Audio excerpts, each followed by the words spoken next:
Good morning every one. നമസ്കാരം, welcome to Vinees kitchen. അപ്പോൾ നിങ്ങൾ കണ്ടിട്ടുണ്ടാവും, മുന്നേ വന്നിട്ടുണ്ട്.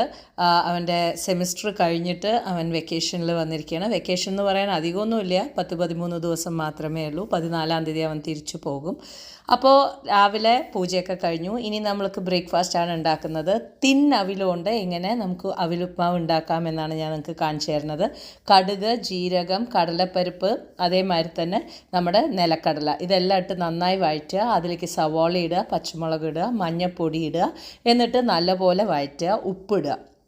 ഈ അവിലെന്ന് പറഞ്ഞു കഴിഞ്ഞാൽ ഒരുപാട് പേർക്ക് പെട്ടെന്ന് മാറിപ്പോകുന്ന ഒരു കാര്യമാണ്. അത് തന്നെയാണ് മുന്നേക്കും സംഭവിച്ചത്. ഏകദേശം 1 കിലോളം അവിൽ വന്നിട്ട് അവൻ വാങ്ങിയിട്ടുണ്ടായിരുന്നു. അപ്പോൾ രാവിലെ നേരത്തെ അവിടെ അവൻ കോൺഫ്ലേക്സ് കഴിക്കാറില്ല, അതിന് പകരം അവിൽ നനച്ചതാണ് ഞാൻ അവന് പറഞ്ഞു കൊടുത്തിരിക്കുന്നത്. അപ്പോൾ ഇത് അവൻ 1 കിലോ വാങ്ങിയിട്ട് അത് അവിലായിപ്പോയി. അത് അവൻ പാലിലിടുമ്പോഴേക്കും ഇങ്ങനെ കുഴമ്പ് പോലെ ആവുന്ന സമയത്ത് അവന് രാവിലെ അത് കഴിക്കാൻ പിടിക്കുന്നില്ല എന്ന് പറഞ്ഞിട്ടുണ്ടായിരുന്നു. അപ്പോൾ ഞാൻ പറഞ്ഞു, നീ ഒരു കാര്യം ചെയ്യും, നീ വരുമ്പോൾ കൊണ്ടുപോവാ, ഞാൻ ഇവിടെ ഉണ്ടാക്കിക്കോളാം എന്ന് പറഞ്ഞപ്പോൾ അവൻ കൊണ്ടുവന്നതാണ്. അപ്പോൾ ഇതാണ് പേപ്പർ അവിൽ അല്ലെങ്കിൽ അവിൽ എന്ന് പറയുന്നത്. ഇതുകൊണ്ട് എന്തുണ്ടാക്കുകയാണെങ്കിൽ കുഴഞ്ഞു പോകും എന്നുള്ളതാണ് സത്യം. ഇത് വെറും മിക്സ്ചറിന് മാത്രം യൂസ് ചെയ്യുന്ന സംഭവമാണ്. അപ്പോൾ നമ്മൾ എന്താ ചെയ്യേണ്ടതെന്ന് വെച്ചാൽ, ഇതിനെ വെള്ളത്തിലോ ഒന്നും കാണിക്കേണ്ട ആവശ്യമില്ല. നേരെ ആ സവോളയൊക്കെ വഴറ്റിയതിലേക്ക് ഡയറക്റ്റായിട്ട് നിങ്ങൾക്ക് എത്ര ക്വാണ്ടിറ്റി വേണോ അത്രയും ഇട്ട് കൊടുക്കുക. ഇതിങ്ങനെ പെരുകുന്ന പ്രശ്നമില്ല, നമ്മൾ അതേ ക്വാണ്ടിറ്റി തന്നെ ഉണ്ടാവുള്ളൂ. അപ്പോൾ നിങ്ങൾക്ക് എത്ര ക്വാണ്ടിറ്റി വേണോ അത്രയും നിങ്ങൾ ഇട്ട് കൊടുത്തിട്ടൊന്ന് നന്നായിട്ടൊന്ന് സോട്ടേ ചെയ്ത് കൊടുക്കുക. അതിലേക്ക് നമ്മളിങ്ങനെ വെള്ളം തെളിക്കുക മാത്രമാണ് ചെയ്യുന്നത്. വെള്ളം തെളിച്ച് മാത്രം നിങ്ങൾ ഉണ്ടാക്കി കഴിഞ്ഞാൽ മാത്രമേ ഇത് ഒട്ടാതെ വരുള്ളൂ. അതല്ലാതെ നോർമൽ അവിലുപ്മാവ് പോലെ അവിലിനെ വെള്ളത്തിൽ കാണിക്കുകയോ ഇല്ലെങ്കിൽ വെള്ളം ഒഴിച്ച് വേവിക്കുകയോ ചെയ്ത് കഴിഞ്ഞാൽ ഭയങ്കരമായിട്ട് കുഴഞ്ഞു വരും. ഇതുപോലെ വെള്ളം തെളിച്ചുണ്ടാക്കണമെന്നുണ്ടെന്നുണ്ടെങ്കിൽ അടച്ചു വെക്കുക ഒരു 5-10 മിനിറ്റ്. അത് കഴിഞ്ഞ് കഴിഞ്ഞാൽ നിങ്ങൾ ഇതുപോലെ ഒന്ന് ഉലർത്തി കൊടുത്തു കഴിഞ്ഞിട്ടുണ്ടെങ്കിൽ, ഇൻ കേസ് നിങ്ങൾ അബദ്ധവശാൽ അവിൽ വാങ്ങിക്കുകയാണെങ്കിൽ കൂടിയിട്ട് നിങ്ങളുടെ കയ്യിൽ നിന്ന് ഒരു അബദ്ധം പറ്റിയെന്നുണ്ടെങ്കിലും സംഭവം വേസ്റ്റ് ആവാതെ നമുക്ക് യൂസ് ചെയ്യാൻ പറ്റും. കുറച്ച് മല്ലിയിലയും കൂടി ഇടുന്നതോട് കൂടിയിട്ട് നമുക്ക് സംഭവം റെഡിയായി കിട്ടും. ഓക്കെ, അപ്പോൾ വരൂ, നമുക്ക് മുന്നേടത്തൊന്ന് ചില കാര്യങ്ങൾ നമുക്ക് സംസാരിക്കാം. Okay, so welcome back after the first semester exams. Yes, it was fun, right? First semester exams ഒക്കെ കഴിഞ്ഞ് അടിപൊളി മാർക്കുമായി ഞാൻ ലൈറ്റ് എടുത്തേ. അപ്പോൾ ഫസ്റ്റ് സെമിസ്റ്റർ മാർക്കുമായി അടിപൊളി മാർക്കുമായിട്ട് വന്നു. Thank you so much. ഞങ്ങൾ രണ്ടുപേരും, ഞാനും അച്ഛയും താങ്ക് യു പറയുന്നു. ബിക്കോസ് എന്താ പറയുക, ഞങ്ങൾ ആകെപ്പാടെ ചോദിച്ചത് ഒരേ ഒരു കാര്യം മാത്രമേ ഉള്ളൂ, നന്നായി പഠിക്കുക എന്ന് മാത്രം. ആൻഡ് താങ്ക്സ്, മാർക്സ് ഒക്കെ സൂപ്പർബാണ്, എല്ലാം നന്നായിട്ടുണ്ട്. എങ്ങനെയുണ്ട് ഉപ്മാവ്? നന്നായിണ്ടോ? ആ, ഇനി കുറച്ച് ഭക്ഷണം കഴിക്കണതിൻ്റെ ഇടയിൽ ചോദിക്കണമെന്ന് വിചാരിക്കണ്ട. ആൻഡ് ജസ്റ്റ് ഞാൻ ചോദിക്കണു എന്ന് മാത്രം. ഫുഡ് കഴിക്കണതിൻ്റെ ഇടയിൽ ഡിസ്റ്റർബ് ചെയ്യണമെന്ന് വിചാരിക്കേണ്ട. എന്നെ ഇപ്പം വിട്ടാൽ എനിക്ക് പിന്നെ കിട്ടില്ല, എന്താ വെച്ചാൽ വീണ്ടും നീ പഠിക്കാൻ തുടങ്ങും. സോ ഞാൻ ചോദിക്കാൻ വന്നത് ഒരു കാര്യം മാത്രമേ ഉള്ളൂ. സോ എന്താണ് പറയാനുള്ളത്? ഫസ്റ്റ് സെമിസ്റ്റർ കഴിഞ്ഞിട്ട് what is your experience? What did you feel? എന്താ പറയുക? എനിക്കറിയാം ഓരോരുത്തരും ഓരോ രീതിയിലാണ് അതിനെ എടുക്കുക, ഓരോരുത്തരും ഓരോ രീതിയിലാണ് പഠിക്കുക. ആൻഡ് പലവർക്കും പല രീതിയിലുള്ള എക്സ്പീരിയൻസ് ആണ്. ഒരുപാട് കുട്ടികൾ ഇപ്പോൾ ഡെബ്രസണിലേക്കും സമ്മൽവേസിലേക്കും ഒക്കെ അപ്ലൈ ചെയ്ത് കിട്ടിയിട്ടുണ്ട്. എനിക്ക് ഒരുപാട് പേര് മെസ്സേജ് അയച്ചിട്ടുണ്ട്. എൻ്റെ ജൂനിയേഴ്സൊക്കെ ആയിട്ടായിരിക്കും അവർ വരുന്നുണ്ടാവുക. ഞാൻ അറിയിക്കാം, അവരുടെ പാരൻസ് എന്നെ അറിയിക്കാമെന്ന് പറഞ്ഞിട്ടുണ്ട് ആരൊക്കെയാണ് എന്ന് വരുന്നത് എന്നുള്ളത്. ഞാൻ നിന്റെ അടുത്ത് പറയാം. സോ നിന്റെ അടുത്ത് ചോദിക്കാനുള്ള കാരണം എന്താ വെച്ചാൽ, നിനക്ക് നല്ല സ്കോർ ഉണ്ട്, അതായത് you are really having A very good score. അപ്പോൾ അതുകൊണ്ട് ഞാൻ എന്നോടൊരു ബാക്കിയുള്ളവർക്ക് എന്താണ് കുട്ടികൾക്ക് പറഞ്ഞു കൊടുക്കാനുള്ളത് എന്നുള്ള രീതിയിൽ ഞാൻ ചോദിക്കുകയാണ്. എന്താണ് ഒരു അഡ്വൈസ് എന്നുള്ള നിലയിൽ നിനക്ക് എന്തായിരുന്നു experience? What did you feel that? How did you take forward this studies? I mean, if you get in, first of all, congratulations. Especially February ആയതുകൊണ്ട് depressions thing is. ഞാൻ അന്ന് മോൻ ഇവിടെ പോയ പ്രാവശ്യം വന്ന സമയത്ത് ഒരു അങ്കിൾ ആന്റിയുടെ അടുത്ത് സംസാരിച്ചത് ഓർമ്മയുണ്ട്. ഒരു മോൾക്ക് വേണ്ടിട്ട് ആ കുട്ടിക്കൊക്കെ കിട്ടി, ഡെപ്രഷൻ ഒക്കെ കിട്ടി, എല്ലാവരും വരാൻ പോവുകയാണ്. So if you get in, congratulations. If you don't, then obviously try again next year. Yeah, I think the unis are 100% something. നന്നായി ട്രൈ ചെയ്യേണ്ട ഒരു യൂണിയാണ്. In terms of experience, nothing else. I mean, the first semester is not a joke. Like the first classes that you have your anatomy cadaver lab and biophysics lab, and you see microscopes which you've never seen before, and in the end you are starting your first semester out of 12 to save lives essentially. The main thing which I can say is, first of all, two things. First of all, consistency is key. You have to ensure that you are constantly studying and constantly study well, and don't listen to others in terms of എങ്ങനെയാ പഠിക്കണ്ടേ, എങ്ങനെയാ ചെയ്യണ്ടേ. That's for you only, and how you study and how you take forth is how school has trained you to do this. That's the main idea of school. School prepares you and makes you learn എങ്ങനെയാ പഠിക്കണ്ടേ. അതൊന്നും സ്കൂളിന്റെ പ്രത്യേകത. Then another thing is, take breaks as well. I know it's very contradicting, like constantly padikya, what do you say, discipline and consistency while taking breaks. But 3-4 days I think അമ്മയ്ക്ക് ഓർമ്മയുണ്ട്, ഞാൻ ഒരു പ്രാവശ്യം വിളിച്ചപ്പോൾ അമ്മ എൻ്റെ അടുത്ത് പറഞ്ഞു ലോങ് ഹോളിഡേ ഉണ്ട്, എന്താ ചെയ്യാൻ പോണെ. ഞാൻ പറഞ്ഞു ഒന്നും ചെയ്യാൻ പോകില്ല, വീട്ടിലിരിക്കാന് മൂവി കാണുക, സീരീസ് കാണുക, വീട്ടിലിരുന്നിട്ട് ഒന്നും ചെയ്യണ്ട. ഫ്രണ്ട്സ് ഉണ്ടെങ്കിൽ ഫ്രണ്ട്സിന്റെ കൂടെ പുറത്തു പോവാ, അതോ പുതിയ കൺട്രി അല്ലേ, ട്രെയിൻ എടുത്തിട്ട് എവിടേക്ക് പോവാ. അതൊക്കെ ഞാൻ എന്റെ നെക്സ്റ്റ് സെമസ്റ്ററിന്റെ പ്ലാൻ, ഞാൻ ബുദാപെസ്റ്റിന്ന് ഡെബ്രസനിലേക്ക് വരാന്ന് വിചാരിച്ചു. അതും കാണാലോ, ട്രെയിൻ എടുത്തിട്ട് 30 ദിറമേ ഉള്ളൂ ഇവിടെ, അപ്പോ അതും ചെയ്യാം. പക്ഷെ എനിക്ക് തോന്നുന്നു എക്സാംസിന്റെ ചില ദിവസങ്ങൾ എനിക്കിപ്പോഴും ഓർമ്മയുണ്ട്. നീ കിടന്നിരിക്കുന്നത് രാവിലെ 5:30-ക്കൊക്കെയാണ്. ലൈക്ക് യുനോ, അത് ഞാൻ എപ്പോഴും പറയുന്ന മാതിരി എത്രത്തോളം പഠിക്കുന്നു അതിനെക്കാട്ടിലും കൂടുതൽ ഇമ്പോർട്ടൻ്റ് ആണ് പഠിച്ചു കഴിഞ്ഞതിന് ശേഷം ബ്രെയിനിന് റെസ്റ്റ് കൊടുക്കുക എന്നുള്ളത്. ബ്രെയിനിന് റെസ്റ്റ് കൊടുക്കുക. Obviously, for me, there are two types of med students, I feel. Obviously, I can apply this to any others. I'm not going to put this specifically for med students. I'll put this for engineering or any other course as well. But for me, there have always been two types. The first type, which is like, I know myself, I can't get things done in the morning because I'll be very drowsy. എന്നിട്ട് എനിക്ക് ഉറക്കം വന്നിട്ട് പഠിക്കുന്നത് എനിക്ക് ഇഷ്ടമല്ല. അപ്പോൾ ഞാൻ രാവിലെ എണീറ്റിട്ട് പതുക്കെ എണീറ്റിട്ട് പ്രാർത്ഥിച്ചിട്ട് കുളിച്ചിട്ട് by 11 ആവുമ്പോൾ I will be fully fresh. And then from 11 to 12 ഞാൻ ഒന്നും ചെയ്യില്ല. ഞാൻ 11 to 12 ഞാൻ അമ്മയെ വിളിക്കും, അച്ഛയെ വിളിക്കും, അമ്മയും മുത്തശ്ശിയാണെങ്കിൽ അമ്മയും മുത്തശ്ശിയും വിളിക്കും. എന്നിട്ട് നന്നായി കുക്ക് ചെയ്യും. എന്തെങ്കിലും കുക്ക് ചെയ്യുകയാണെങ്കിൽ ഇതൊന്നും കുക്ക് ചെയ്യില്ല, ഇത് ഞാൻ ഫസ്റ്റ് എവിടെ കഴിക്കുന്നത്. അതൊരു എനിക്ക് ഭയങ്കരമായിട്ട് ഇഷ്ടമായി. ഇവിടെ വന്നിട്ട് ദോശ കഴിച്ചിട്ട് ഫസ്റ്റ് ടൈം കുറെ ആയിട്ട് എനിക്ക് അവിടെ ഉണ്ടാക്കിയ ദോശ എനിക്ക് പേടിയാണ്. ഞാൻ കരിയും എന്ന് പറഞ്ഞിട്ട് ഫയർ അലാം ഒന്നും പോയാൽ ഞാൻ ആരും വിളിക്കും. പക്ഷെ എന്നിട്ട് 12 മണിയാവുമ്പോ എല്ലാം തുടങ്ങും. 12 മണിയായിട്ട് ഉച്ചക്ക്. അതെ. എന്നിട്ട് അത് തുടങ്ങുമ്പോ ദെൻ കോഴ്സ് ഭയങ്കര ഹെവി ആയതുകൊണ്ട്, അത് എക്സാം സീസൺ ആയതുകൊണ്ടാണ് ഞാൻ ഭയങ്കരമായിട്ട് പഠിച്ചത്. പക്ഷെ പ്രീവിയസ് ടൈം സെമസ്റ്റർ പോകുമ്പോ 6 hours മേ ബി മാത്രം പഠിച്ചുള്ളൂ. അതായത് ഒരു 6 to 12 ഞാൻ ഫ്രീ ആണ്. ഞാൻ ഫ്രണ്ട്സിന്റെ കൂടെ പുറത്തു പോവാം, ഞാൻ ഡിന്നർ കഴിക്കാൻ പുറത്തു പോവാം, സീരീസ് കാണാൻ മാത്രമല്ല. പക്ഷെ എക്സാമിന്റെ സമയത്ത് കോൺസ്റ്റന്റ് സ്റ്റഡി ആയിരുന്നു. ഞാൻ ഞാൻ ഡിന്നർ ഉണ്ടാക്കുമ്പോൾ ഞാൻ പഠിക്കും, ലഞ്ച് ഉണ്ടാക്കുമ്പോൾ പഠിക്കും. ഞാൻ ഫുഡ് മൈക്രോവേവിൽ വെച്ച ആ 3 മിനിറ്റ് കിട്ടുമ്പോൾ അത് ഞാൻ പഠിക്കും. അത് കുറച്ച് ആ സാക്രിഫൈസ് ലേറ്റർ ഓൺ വരുമ്പോ ഒരു ഡിഫറെന്റ് ഫീലാണ്. അങ്ങനെ അമ്മയും അച്ഛൻ വിളിച്ചാൽ എക്സാം എന്തായെന്ന് പറയുമ്പോ, അമ്മയും അച്ഛനും വിളിച്ചാൽ ചോദിക്കുമ്പോ എക്സാം എന്തായി, എന്നെ ചെയ്തു എന്നിട്ട് പറയുമ്പോ ഓ നന്നായി വന്നു, ആ ഫീലിംഗ് ഡിഫറെന്റ് ആണ്.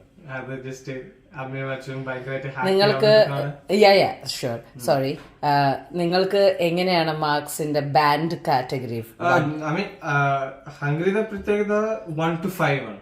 Like fun, fail, 5 excellent. And within that, what do you say? My main target was either a 4 or a 5 because in scholarship applies here, I had to get at least the minimum 4.5 average throughout. But my main aim was 4.5. Luckily, ഇപ്പൊ എത്രയുണ്ട് നമുക്ക്? Not to flex, but 4.8. Very good, very good. No, but see, I mean, it's not. I'm not going to say for like especially the clinical years. I'm not going to say not clinical, pre-clinical years. That I'm not going to say that marks define anything. That it's not like, oh, even if you have satisfactory or pass marks, I'm not going to say, oh, you can never be a doctor with the marks that you have. Never. Like, okay, fine. By God's grace, I'm very granted that I got great marks. But even if you didn't, it's your journey, it's your hurdle. You will face hurdles along the way. And I'm not going to say that my journey was also very easy for the first semester. I'm not saying I'm not even done yet. ഞാൻ കഴിഞ്ഞിട്ടില്ല. First year കഴിഞ്ഞിട്ടില്ല. Still ഇത്രയും 12 മണിക്ക് 5 മണിക്ക് പഠിച്ചിട്ട് still second semester ഉണ്ടല്ലോ. But yeah, even if you do not get it, never be demotivated that, oh, will I ever become a doctor? I've seen that with my friends here also. Like a lot of my friends, they are very wordy. They were like, can I become a doctor? Do I belong here? Imposter syndrome around or no? Do not do that. Never compare yourselves to others. Then it will become very easy. You will strive. You will become a doctor. You'll be a great doctor to all the med students out there. Whether it's an engineer or business or whatever it is, you will excel in your field. I can guarantee that. All of Mom's 350, 360k subscribers, whether you have daughters or sons, they will all be great and they'll all excel. Thank you. Okay, അപ്പോൾ ഇത് കഴിക്കൂ. അത് കഴിഞ്ഞതിന് ശേഷം ഇതില് ഇന്ന് ഞാൻ നിനക്കൊരു അടിപൊളിയായിട്ടുള്ളൊരു സംഭവം ഉണ്ടാക്കി തരാട്ടാ ചോറിന്റെ കൂടെ. ഓക്കെ, ടീച്ചിങ് ഒന്നുമില്ല, ടീച്ചിങ് ഒന്നുമില്ല, ഞാൻ ഉണ്ടാക്കും എന്ന് പറഞ്ഞതാ. Okay okay, thank you. അത് കഴിഞ്ഞിട്ട് നമ്മൾ രാവിലെ കഴിച്ചു കഴിഞ്ഞ ഉടനെ തന്നെ നമ്മൾ കിച്ചൂനിയും കൊണ്ട് അവനെ പ്രോമിസ് ചെയ്തിട്ടുണ്ടായിരുന്നു, ഞാൻ മനുവോട്ട വന്നു കഴിഞ്ഞാൽ അവനെ ഈ ചോക്ലേറ്റ് ഷോപ്പിലേക്ക് കൊണ്ടുപോകാമെന്ന്. കുറേ ദിവസമായി അവൻ പറഞ്ഞുകൊണ്ടിരിക്കുന്നു അവന് ചോക്ലേറ്റ് ബോംബ് അവിടുത്തെ കഴിക്കണം, അവരുടെ ഫ്രണ്ട്സൊക്കെ കഴിച്ചു, എനിക്ക് ചോക്ലേറ്റ് ബോംബ് വാങ്ങിത്തരുമെന്ന്. അവിടെ പോയി കഴിഞ്ഞാൽ ഈ ചോക്ലേറ്റ് ബോംബ് ഒരാളെ കൊണ്ട് നമുക്ക് തീർക്കാൻ പറ്റില്ല, അതുകൊണ്ട് തന്നെ ഞാൻ മനു വരട്ടെ എന്നിട്ട് നമുക്ക് പോവാമെന്ന് പറഞ്ഞു. ഇറ്റ് വാസ് ജസ്റ്റ് ഒരു വലിയൊരു സ്പൈറൽ ഇതിൽ ചോക്ലേറ്റ് ആക്കിയിട്ട് അതിൻ്റെ ഉള്ളിൽ വന്നിട്ട് എന്തോ ഒരു ഫീലിംഗ് ആണ്. അതിൻ്റെ മുകളിൽ ഇവർ ഈ ഹോട്ട് ചോക്ലേറ്റ് ഒഴിക്കുന്ന സമയത്ത് അതങ്ങനെ മെൽട്ടായി പോകും. ഇത് ഏതൊക്കെയോ ഫ്രണ്ട്സ് പറഞ്ഞിരിക്കുന്നു. അപ്പോൾ അപ്പം മുതൽ തുടങ്ങിയതാണ് എന്നെ ഒന്ന് കൊണ്ടുപോകുന്നത്. ഈ ഒരു സംഭവം ഞാൻ വിചാരിച്ചാലോ അവൻ വിചാരിച്ചാലോ കഴിക്കാൻ പറ്റില്ല. അതുകൊണ്ട് തന്നെ കുറച്ച് ആൾക്കാരില്ലാതെ പോകണ്ടെന്ന് വിചാരിച്ചിട്ടാണ് ഞാൻ മുന്നേ വരട്ടെ എന്ന് പറഞ്ഞത്. അങ്ങനെ മനുവട്ട ഉണ്ടല്ലോ എന്നെ കൊണ്ടുപോകുമെന്നും പറഞ്ഞ് എന്നെ കൊണ്ട് ഞങ്ങൾ പോയി. എന്താ വെച്ചാൽ ഞാൻ അവന് പ്രോമിസ് ചെയ്ത കാര്യമായിരുന്നു. അവിടുന്ന് നേരെ ഞങ്ങൾ രാവിലത്തെ ബ്രേക്ക്ഫാസ്റ്റ് കഴിഞ്ഞ ഉടനെ ഇവിടേക്കാണ് പോയത്. എന്താ വെച്ചാൽ മനുവിന് ചാട്ട് കഴിക്കണം എന്ന് പറഞ്ഞു. അപ്പോൾ അതും കഴിച്ചിട്ട് ഇത് വാങ്ങിച്ചു കൊടുത്തു. കുട്ടിയുടെ എക്സൈറ്റ്മെൻറ്റ് പറഞ്ഞറിയിക്കാൻ പറ്റില്ല. അത് കാണുമ്പോൾ നമുക്കൊരു സന്തോഷമാണ്. ഇതിൻ്റെ ഫില്ലിംഗ് പലതും വരുന്നുണ്ട്. ഈവൻ ചോക്ലേറ്റ് ബ്രൗണിയാണ് എടുത്തത്. ഇതിൻ്റെ മുകളിലൊരു ഐസ്ക്രീം എന്തൊക്കെയൊക്കെയോ അതിൻ്റെ ഉള്ളിൽ കലപ്പുണ്ടായിരുന്നു, എനിക്ക് അത്രയ്ക്കൊന്നും മനസ്സിലായി. ബ്രൗണി ഉണ്ട്, പിന്നെ പാൻ കേക്ക് ഉണ്ട്, അല്ലെങ്കിൽ വാഫിൾ ഉണ്ട്, എന്ത് വേണമെങ്കിലും നമുക്ക് ഉള്ളിൽ വെക്കാം. അപ്പോൾ അതൊക്കെ നമ്മൾ 3 പേരും കൂടിയിട്ട് ഒന്ന് കഴിച്ച് തീർത്തു. എനിക്കാണെങ്കിൽ ചോക്ലേറ്റ് കഴിക്കാൻ പാടില്ല, എന്നാൽ കൂടിയിട്ട് കുറച്ചൊന്ന് ഞാൻ ടേസ്റ്റ് ചെയ്തു. എന്താ വെച്ചാൽ ചോക്ലേറ്റ് കഴിച്ചു കഴിഞ്ഞാൽ എനിക്ക് ഫിഷേഴ്സിൻ്റെ ബുദ്ധിമുട്ട് വരും എപ്പോഴും. ഞാനത് ശ്രദ്ധിച്ചു നോക്കിയ ഒരു കാര്യമാണ്. എന്തൊരു വിചിത്രമായ കാര്യമാണെന്ന് എനിക്കറിയില്ല. ചോക്ലേറ്റ് തട്ടിയാൽ എനിക്ക് അപ്പം വരും ഫിഷർ. അത് കഴിഞ്ഞ് നമ്മൾ പെട്ടെന്ന് തന്നെ 11:30 മണിയാകുമ്പോഴേക്കും തന്നെ വീട്ടിലേക്ക് തിരിച്ചു വന്നു. എന്താ കാരണം എന്ന് വെച്ചാൽ എനിക്ക് ഓർഡേഴ്സ് ഉണ്ടായിരുന്നു. ഓർഡേഴ്സ് എന്തൊക്കെയാണെന്ന് നോക്കുകയാണെന്നുണ്ടെങ്കിൽ നമ്മുടെ ഫേമസ് വിനീസ് കിച്ചൺ എന്താണ് പറയുക, കൊറിയൻ ബൺസ് തന്നെയായിരുന്നു, ക്രീം ചീസ് കൊറിയൻ ബൺസ് തന്നെയായിരുന്നു. ഗാർലിക്കോട് കൂടിയിട്ട്. പിന്നെ ഉള്ളത് പഴംപൊരി, അതേമാതിരി തന്നെ ഉണ്ണിയപ്പം, അതേമാതിരി പിന്നെ ഉണ്ടായിരുന്ന സംഭവം എന്തായിരുന്നു എന്ന് വെച്ചാൽ ആപ്പത്തിൻ്റെ ബാറ്ററി. ഇതൊക്കെ പല ആൾക്കാർ പലതും ഇത് ക്ലയൻസ് പലതുമാണ് കേട്ടോ. ഒരു 3-4 ക്ലയൻസിൻ്റെ സംഭവമാണ് നിങ്ങൾ ഒരുമിച്ച് കാണുന്നത്. ആപ്പം, പിന്നെ ചിക്കൻ കറി, ഉരുളക്കിഴങ്ങ് ഇട്ടത്, അതേമാതിരി തന്നെ നമ്മുടെ വെജ് സ്റ്റൂ, നമ്മുടെ സാധാരണ കേരള സ്റ്റൈൽ വെജ് സ്റ്റൂ, പിന്നെ കൂർക്ക ഉപ്പേരി. അപ്പോൾ ഓരോരുത്തർക്കും എന്തൊക്കെയാണോ വേണ്ടത് അവരുടെ ലിസ്റ്റ് നമ്മളുടെ അടുത്ത് പറയണം. അപ്പോൾ എല്ലാം കൂടി ക്ലബ് ചെയ്തിട്ട് ഒരു ദിവസം ഉണ്ടാക്കിയിട്ട് ക്ലയൻസ് വന്നിട്ട് എടുത്തിട്ട് പോവും. അതാണ് നമ്മുടെ സംഭവം. ഓക്കെ, അപ്പോൾ ഇതാ പരിപ്പ് വടയും എല്ലാം റെഡി. അത് കഴിഞ്ഞിട്ട് നമ്മൾ കണ്ണേട്ടന് ഒരു സർപ്രൈസ് കൊടുത്തിട്ടുണ്ടായിരുന്നു. എന്താ കാരണം എന്ന് വെച്ചാൽ കണ്ണേട്ടന് പ്രൊമോഷൻ കിട്ടിയിട്ടുണ്ടായിരുന്നു. അതിന് വേണ്ടിയിട്ട് നമ്മളൊരു സർപ്രൈസാണ് ചെയ്തത്. Congratulations and celebrations. Just open. Please open. അതിലേക്ക് നിങ്ങൾ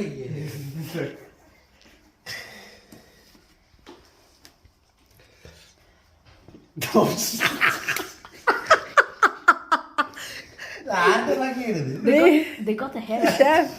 Yeah. They got the hair in the kitchen. The chef herself. Oh shit.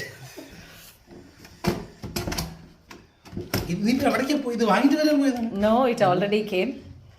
It's been here for like 1 hour. Wow.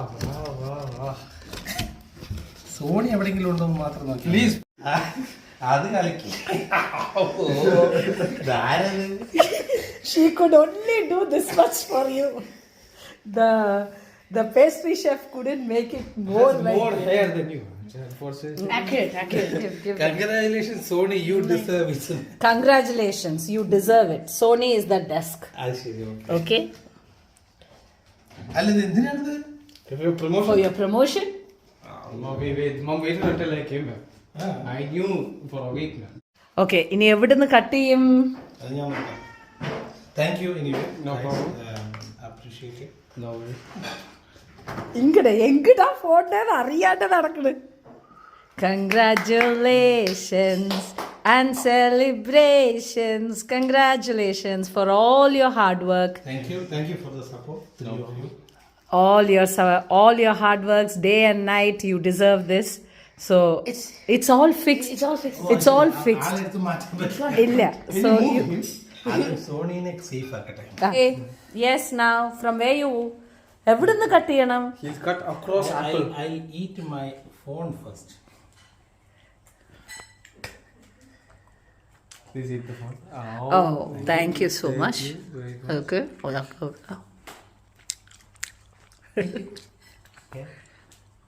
Okay. iPhone 16 17. അങ്ങനെ ഓരോന്നായിട്ട് വേണ്ട, കട്ട് ചെയ്യൂ കേക്കിനെ. കട്ട് ചെയ്യൂ കുട്ടി. Area ഒന്ന് വൃത്തിയാക്കിയല്ലേ. Another person. ഇതെന്താണ്? Flower vase. ഓ, ഡീറ്റെയിലിംഗ് മാൻ. നമ്മളെ ഷെഫുകളാണ്. ഞങ്ങള് കുറച്ച് ഡീറ്റെയിലിൽ ഇമ്പോർട്ടൻസ് കൊടുക്കും. അതെ.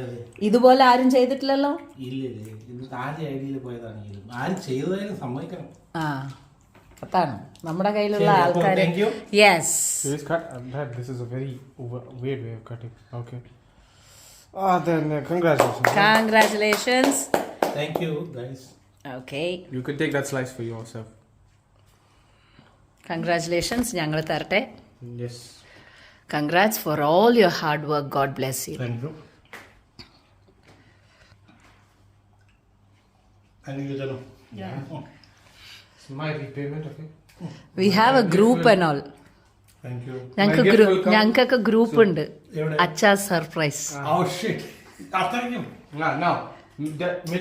ബേസിക്കലി കണ്ണേട്ടൻ എന്താണോ എപ്പോഴും ചെയ്തുകൊണ്ടിരിക്കുന്നത്, ആ ഒരു ഡെസ്ക്, അതിൽ വേണ്ട കാര്യങ്ങൾ, അതിൽ ജസ്റ്റ് ആയിട്ടുള്ള രീതിയിൽ എന്താ പറയുക, കണ്ണേട്ടൻ ഇരുന്ന് വർക്ക് ചെയ്യുന്ന പോലെ എപ്പോഴും കണ്ണേട്ടൻ ഓഫീസിൽ എപ്പോഴും ഇങ്ങനെ തന്നെയല്ലേ. അപ്പോൾ അതുകൊണ്ട് ആ തീമാക്കിയിട്ടാണ് ഞാൻ ഷെഫിനോട് പറഞ്ഞത് എനിക്കിങ്ങനെ വേണമെന്ന്. പേസ്ട്രി ഷെഫിനോട് പറഞ്ഞു, അവർ ക്ലീൻ ആക്കി ചെയ്തു തന്നു. സൂപ്പറായിരുന്നു. എവിടെ മുഖം എങ്ങനെയുണ്ട്? രണ്ടും ശരി മാറ്റുന്ന നോക്കാം. ഷെഫിന് ഇത്രേ പറ്റിയുള്ളൂ. പക്ഷെ ഒരു കുഴപ്പമില്ല, അടുത്തേക്ക് പോകുന്നുണ്ട്.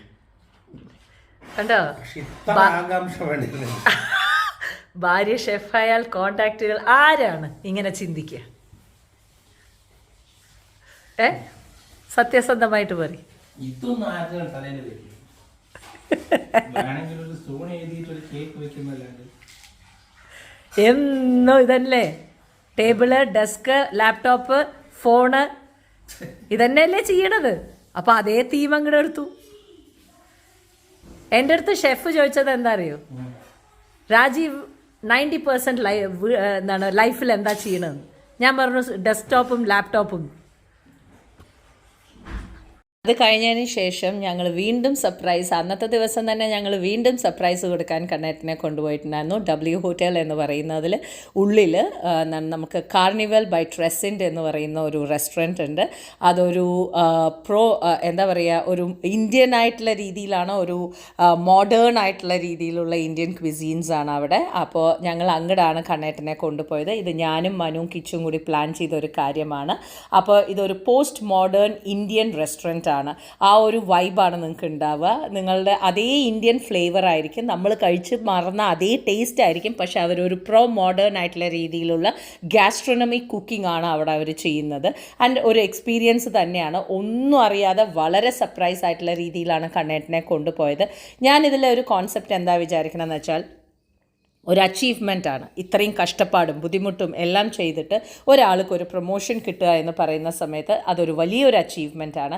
അത് നമ്മൾ വീട്ടിലുള്ളവർ അതിനെ പ്രോത്സാഹിപ്പിക്കുന്ന രീതിയിൽ അവർക്കൊരു നല്ലൊരു അംഗീകാരം കൊടുക്കുക, വീട്ടിലുള്ളവർ അതിനെ ആഘോഷിക്കുക എന്ന് പറയുമ്പോൾ അവർക്കതൊരു മോട്ടിവേഷനാണ്. നമ്മളെല്ലാവരും കൂടിയിട്ട് അത് ചെയ്യുന്ന സമയത്ത് അത് കണ്ണേട്ടനെ സംബന്ധിച്ചിടത്തോളം അത് നമ്മളല്ലാതെ അതിനെ മനസ്സിലാക്കാൻ വേറെ ഒരാളില്ല. എന്താ വെച്ചാൽ നമ്മളാണ് അത് കാണുന്നത്. ആൻഡ് വളരെ ബ്യൂട്ടിഫുൾ ആംബിയൻസ് ആയിരുന്നു. നല്ല ബോളിവുഡ് മ്യൂസിക് ഒക്കെ ഉണ്ടായിരുന്നു. എനിക്കറിയാം കണ്ണേട്ടൻ അത് എൻജോയ് ചെയ്യും എന്നുള്ളത് കൊണ്ട് മാത്രം തന്നെയാണ് ഞാൻ വളരെയധികം റിസർച്ച് ചെയ്തിട്ടാണ് ഞങ്ങൾ എല്ലാവരും കൂടി തീരുമാനിച്ചത്.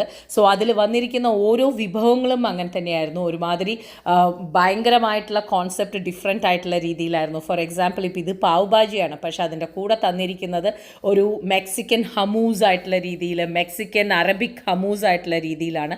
ബാക്ക്ഗ്രൗണ്ടിൽ നമുക്ക് ബോളിവുഡ് മ്യൂസിക് DJs ഉള്ളതുകൊണ്ട് നമ്മൾ സൂപ്പറായിട്ട് എൻജോയ് ചെയ്യാൻ പറ്റി. അപ്പോൾ ഇപ്പം ഞാൻ ഓർഡർ ചെയ്തിരിക്കുന്ന ഡ്രിങ്ക് എന്ന് പറയുന്നത് ആംപന്നയാണ്. പക്ഷേ ആംപന്ന വിത്ത് എ ട്വിസ്റ്റ്, എല്ലാത്തിലും ഒരു ട്വിസ്റ്റ് ഉണ്ടായിരുന്നു. ഇത് വന്നിട്ട് ഒരു പാഷൻ ഫ്രൂട്ട് മൊഹിത്തോ തന്നെയാണ്. പക്ഷേ പാഷൻ ഫ്രൂട്ട് മൊഹിത്തോനെ അവർ വേറെ ലെവലിലേക്കാണ് കൊണ്ടുപോയിരിക്കുന്നത്. സോ ഇതെല്ലാം കൂടിയിട്ട് തന്നെ കണ്ണേട്ടൻ ഒരു എക്സ്പീരിയൻസ് ആയിരിക്കണം എന്ന് പറഞ്ഞിട്ടാണ് നമ്മളിത് പ്ലാൻ ചെയ്തത്. ഇന്ന് ഈശ്വരൻ സഹായിച്ചിട്ട് ഞാൻ കണ്ണേട്ടൻ ഒരു ട്രീറ്റ് കൊടുക്കാൻ പറ്റുന്ന രീതിയിൽ എല്ലാ കാര്യങ്ങളും എനിക്ക് ഒരു പേയ്മെൻറ്റ് ആണെങ്കിലും അത് കൊടുക്കാൻ പറ്റുന്ന രീതിയിൽ എനിക്ക് ദൈവം എന്നെ ആക്കി എന്നുള്ളത് സ്വന്തം കാലിൽ നിൽക്കുന്നത് കൊണ്ട് മാത്രമാണ് നമുക്ക് ആ ഒരു രീതിയിൽ നമുക്ക് നമ്മുടെ വേണ്ടപ്പെട്ടവർക്ക് ഒരു 10 റുപ്യ നമുക്ക് ചിലവാക്കാൻ പറ്റുന്നത്. അല്ലെങ്കിൽ എല്ലാ സമയത്തും കണ്ണേട്ടനല്ലേ ഞങ്ങൾക്ക് വേണ്ടിയിട്ട് എല്ലാം ചെയ്യുന്നത്. നേരെ മറിച്ച് കണ്ണേട്ടന് വേണ്ടി ചെയ്യാൻ ഞങ്ങളല്ലാതെ വേറെ ആരുണ്ട് എന്നുള്ളൊരു കോൺസെപ്റ്റാണ് എനിക്കും മക്കൾക്കും ഉണ്ടായിരുന്നത്.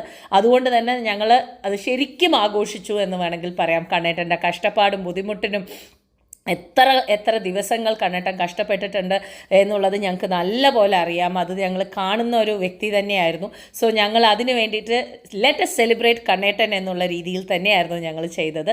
സോ യെസ്, ഇത് വന്നിട്ട് ഒരു നോർമൽ ചാട്ടാണ്, പക്ഷെ സെർവ് ചെയ്യുന്ന രീതി തന്നെ ടോട്ടൽ ഡിഫറെൻ്റ് ആണ്. ഖേവറിൻ്റെ മുകളിലാണ് അവർ ചാട്ട് സെർവ് ചെയ്തിട്ടുണ്ടായിരുന്നത്. Each dish was very unique, ഓരോന്നും യുണീക്കായിരുന്നു. നോൺ വെജും ഉണ്ട്, വെജും ഉണ്ട്. അതേമാതിരി തന്നെ അവരുടെ ഹൈലൈറ്റ്സ് വളരെ ഡിഫറെൻ്റ് ആണ്.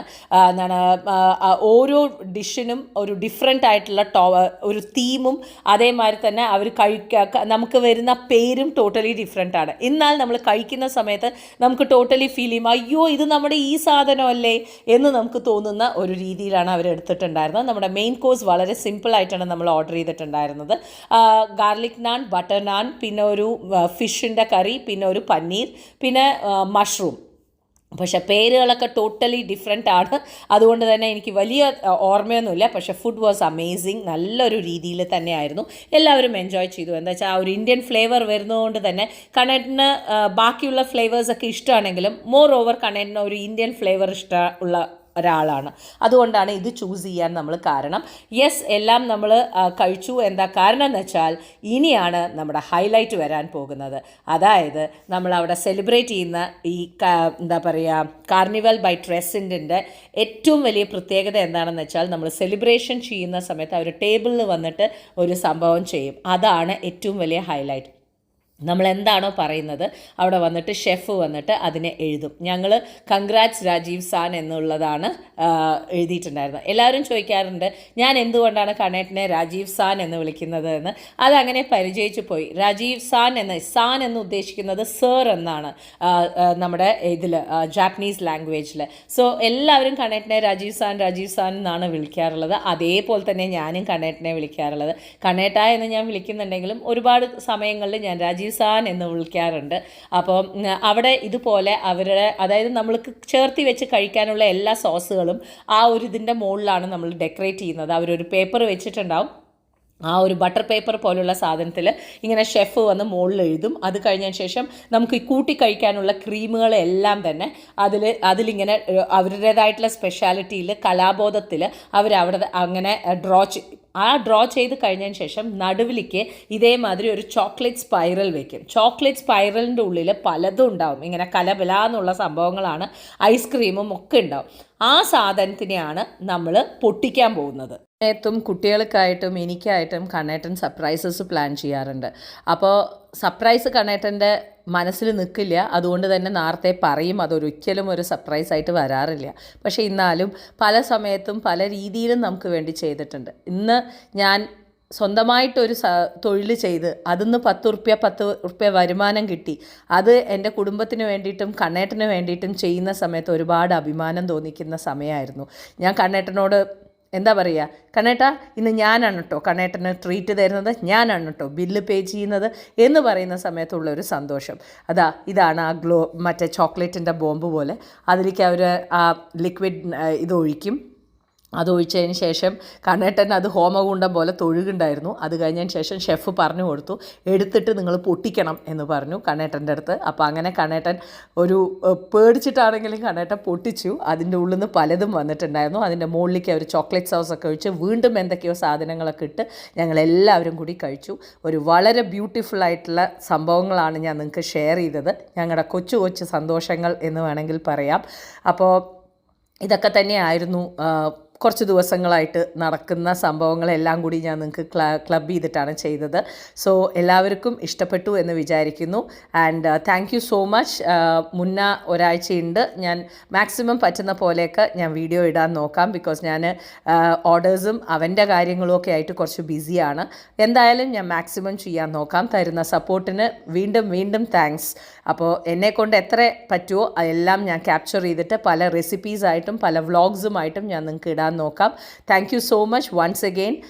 സപ്പോർട്ട് ചെയ്തതിന് എല്ലാവരുടെ കമൻസും ഞാൻ വായിക്കുന്നുണ്ട്. വളരെ ഇമ്പോർട്ടൻ്റ് ആയിട്ടുള്ള കമൻസിന് ഞാൻ റിപ്ലൈ കൊടുക്കാറുണ്ട്. Thank you so much. നമുക്ക് വീണ്ടും കാണാം. ബൈ.